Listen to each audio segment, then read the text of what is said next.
Welcome.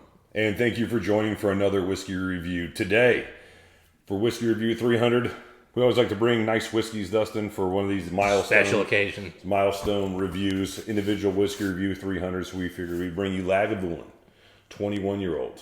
This is one of three 21-year-olds ever made by Lagavulin, Dustin. This one happens to be the 1991 vintage, released in 2012. A box I sought after for quite some time. During COVID, I was able to get two of these buttes. Why this is an impressive whiskey, Dustin? Sherry, I believe all first fill sherry, limited edition, 2,772 bottles ever made. Two are mine. Love it. Rich, first fill sherry, Lagavulin. This is one of two 21-year-olds that are very well thought of. And part of a 1991 Lagavulin distillate that I have multiple bottles of, that at one point I want to bring all four of them, but this is one of them, this Lagavulin 21-year-old from 2012. The second one... I can already smell it. Yeah, the second one is the 24-year-old that we've already done from Face Shield 2015. Excellent whiskey. If you guys haven't seen that review, I'm telling you, that is one of the best whiskeys, if not the best whiskey we've ever reviewed. I'm ready for this Narby. And also the 2016 200th anniversary 25-year-old. Yeah. And they did a 1991 charity bottle, and I believe it was 27 years old. But all four of these Lagavulins are excellent whiskeys. And at one point, I'm sure, Dustin, I will... Before heavy. I'm sure at one point we'll bring all of these whiskeys to you, since I have all of them other than the charity 27-year-old. But I'm trying to get my hands on that one.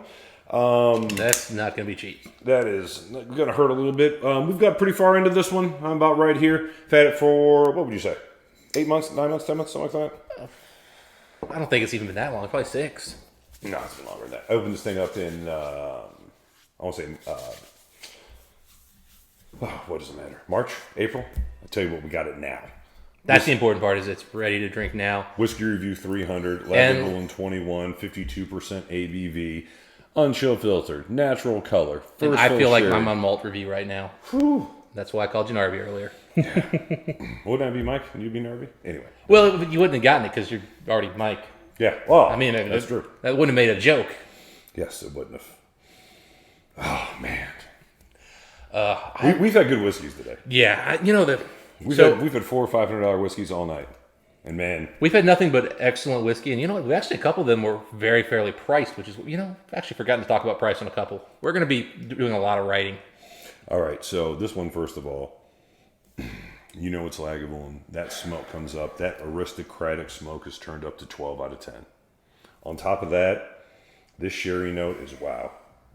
This is such a dark, rich, old sherry. This isn't even the sherry that you get on the 25 from the 2016, which is a beautiful sherry. Mm-hmm. This just smells more bodega, older, just... It's gasoline sherry. And that may not sound good to some people, but it is literally, I'm getting like sherry with gasoline notes, and it's amazing. And it's been taking me, this whole time I've just been nosing this, trying to think, what is that old world weird thing, and how do you describe it? It's gasoline. Some type of fuel, you're right. Oh, man. It's almost perfumey. It's almost potpourri in its smell. I think perfume nailed it. It's perfume. Like, it's got that slightly sharp alcohol note of perfume, but like the sharpness you instantly smell. Like you just want to put your finger in here, put a little dab. It smells so dense and oily. Yeah, the more you get in, the funny thing is, when you first start nosing this, Mike, see if you're getting the same experience here. Right. When you first start getting in there, it's all sweetness. It's that potpourri or the perfume. A little bit of alcohol, a little bit of gasoline, and then when you start digging in, that's when you start getting that earth and the dark core, that rich, burnt meatiness, yeah. And then the more you get in, the meat starts coming in after that smoke and ash and darkness. You got to get past the cask and get to Lagavulin. And Lagavulin is not a spirit that is easily covered up. No. I mean, it is usually roaring. Well, I mean, again, I could smell the whiskey when you popped the cork, Mike. It just filled the room. I mean, I instantly was like, ooh, and this is a big room, and anybody looking behind us, I mean, there's a lot of space here. A lot of space. 20-foot ceilings everywhere around here. Yeah, I mean, bam. We're in a warehouse, essentially. Yeah, we're definitely in a warehouse. Oh, man. See, A lot of oak now I'm picking up too. yeah, the sherry, the casks are so driving this experience. Obviously, these are sticky, first fill, wet PX casks. Well, and they're not just like, it's not just sherry casks I'm getting, but like these are dense. These were older trees. These were older trees. Whenever they cut these down, I don't know what the deal was. Maybe these were bodega. I don't know. Maybe these are, trees that were cut down 50, 60 years ago, maybe more. That's what my impression is, that this is like that older tree where there's just a difference. I get it in bourbon notes when you start drinking some of those dusty bourbons, and I'm getting it here. What it is, it's a darkness to a sherry that's dark anyway. Sherry's a dark, fruity, dark fruit smelling flavor anyway. It almost, when they feel super old, it almost has like a honey note added to it. As far as not only the smell, but the viscosity of it. Yeah, but again, I'm getting this like dusty, like Bookshelf. not just bookshelf, but not even that, but like dusty bourbon, like kind of note that I'm used to getting in those like really old bourbons from like no, not like that, but I'm talking like something that was bottled in the 80s. Oh, so even you're saying even a dusty, like literally a dusty bottle itself, because those used older world trees. They used those bigger trees because they had, today we've created, kind of an industry where we really kind of, cycle through forests of trees. We have a cut down process, and, it's fully sustainable and all that. Whereas in the past, they were cutting down these older, bigger trees. Yeah, so this wasn't anything that was uniform. This wasn't anything that was set up by man. This was some wild growth. Yeah, and and think about it from like a whiskey standpoint, Mike. An older tree's got bigger rings. Yeah. Well, I mean, depending on if it was warm or cold, depending on where they cut it from. But they definitely have more rings. There's more rings, and again, they have wider rings in the wood because they're bigger trees. They're wider. Man, I mean, regardless of what it is, this is next level sherry. Yeah. This is. It doesn't matter if you put this, what distillate you put this with, or how long you aged it for. This is just epic sherry casks. What's amazing about this whiskey too is you can kind of like choose when you nose it. Do I want to smell the sherry, or do I want to smell the Lagavulin? You can kind of like control which one you get. It is sort of on remote control to some degree. You're right. You can sort of, depending on where you nose in the glass, you can kind of get past the sherry, but the sherry's never leaves you fully. And you really neither is the Lagavulin smoke. I'm even getting like kind of this is a weird one, but like almost like a deodorant. Like a really nice smelling one that's just kind of like... It's very aromatic. I mean, again, what do I say? Potpourri, and I said perfume. It's just so aromatic. Almost stinging sweetness from the sherry cask. It sticks with you. Yeah, absolutely. Just really lovely. And the smoke on it, man... I've always called Lagavulin aristocratic smoke. This might be the most aristocratic it's been. I almost have to look for smoke in this one, Mike. I get the barbecue, I get the burnt ash, I get like meat, oak and meat, carnitas. But I don't get a lot of like distinct smoke here, and it's because it is so refined. It's covered up some by the sherry notes, man. That Lagavulin bonfire smoke's there, man. I mean, it's all around. No, I'm finding it now. God, it's clean though. And it's like it's almost like it's got crystallized sugars in it coming up at you at the same time because of that sherry cask. Like it's almost like light snowfall in the forest. You know what I mean? Where it's just shimmering off the moonlight, and that shimmer is just crystal sugar. Man, that's a beautiful smell. Yeah. If you like sherry and Lagavulin and smoke and Isle of whiskeys, this is a better, more candied version than the 25. God, this would be an incredible whiskey to drink. Like you're out camping, it's snowing out. You're sitting by a bonfire. Anytime in the fall. Oh, man, this is winter. This is a winter. That's where this is the dream pour. This would melt snow. Not really. But that's why you're drinking it next to the bonfire. But you see the snowflakes coming down over the side. Oh, man. This deserves a better view. I don't know that I agree that this is more candied than the 25. Oh, it's a sugary. It's more sugary. It's more sugary, but it's not as sweet and like fruity. Not as fruity. And it's not as like candied. This is sugary, but it's not as candied. I'm gonna go in. Yeah, go for it, man. Now, for me, this is definitely more umami, more smoky, more traditional Lagavulin than the 25. The 25 for me was a little off profile for Lagavulin, more of that just super sweet. It was really going for a dessert whiskey, whereas this, I think, is both Lagavulin's classic core dessert, and then again, I'm just getting something like dusty, antique about this wood profile. It's just very unique. Oh man, where are you going, Mike? Smoking instantly, just biting with that perfumey Lagavulin loaf instantly on the swallow, and then just waves of sherry and smoke coming back at you. And it's juicy, sticky PX, tobacco, tobacco leaf specifically, little menthol or mint, could be mint. And that sticky, it has to be a PX cask, is just holding everything together. That smoke, that mint, that tobacco note. What are you getting? So the first note I got was really not particularly good. It was this really sweet, but almost like artificial sweet element on the front of my tongue. PX. And I was like, cask. ooh, that's not right. But it wasn't none of the fruits from it. It was just, I didn't get a lot of fruits on the palate. but it was just like aspartame and oak and a little bit of like spice. And I was like, oh boy, this is not right. And then it transitions. I start getting the PX a little bit. But then what's interesting, Mike, is I got all of the notes you're kind of talking about, but what I really picked up on was I wasn't getting mint so much as wintergreen, like a tree kind of. Okay. And then that transitioned into like a grape candy for me that like lingers. And it's like this antique, like, I don't know how to describe it. It's like this antique-y.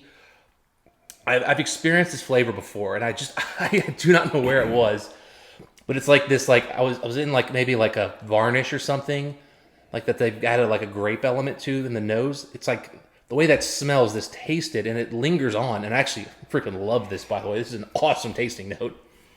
It's almost like it smells like once you've, I've always had cars with leather seats, and I've always used like McGuire's leather cleaner. And like once you get done and you leave the windows down for the night, and then when you come in your garage the next day, there's like that leather cleaner note to it as well, like in the smell. And I've told you, this is the fourth time I think I've had this whiskey, Mike, and every time I've always told you I need to come back to it again. And it's because this is just such a challenging whiskey for me to get into, because some of these like older whiskeys bring out flavors and expressions that I'm not used to in whiskey. They're not things I understand, they start hearkening back to like smelling, like they taste like smelling notes I can remember from like my grandmother's attic, or some odd thing that happened this one time, and I'm like, I'm struggling with it. But I tell you what, it's just, to me, it's really, really old world sherry. Every time I've had like an old world sherry, old whiskey, it was like this. These are, we talk about good casks and, how good are the casks here, for regular bottlings. These are some of the best casks they had as far as performance. I agree the 25 is more of a dessert whiskey. When you said dessert, I agreed with that statement. This is more the full meal. This is more meat and potatoes initially with the smoke. Yeah. And then afterwards it comes with just something, maybe not dessert, but something with a This ton is of Thanksgiving sweetness. dinner, but they added the cranberry sauce and they kind of smashed it all together. So you've got like a sweet fruitiness to it, if that makes any sense. It shouldn't, because it sounds dumb, but yeah, there's just these Now it's elements. getting jammy. Oh, the good call. This is exactly that jam. Like a red jam. You know what this actually reminding me of? Peach jam. This is reminding me of that Irishman. There were some similar stories. It's almost like a peachish jam. Well, like how I mentioned the Irishman had a lot of jamminess to it. Yeah. And sherry, right here, man. I only put 3 little drops of water in here. Yeah, you were very conservative. What's the ABV on this again? 52. And that explains it, 52. Cask strength. Yeah, but you get that sherry to open up a little bit. Mm-hmm. No, it's, a lot of these Lagavulins at this age are getting closer to 60, so this one kind of coming in a little lighter. Well, the 25 was 52 as well, so it's very similar to the 25. 24 was 59.9, so that was 60. But again, not as much of it.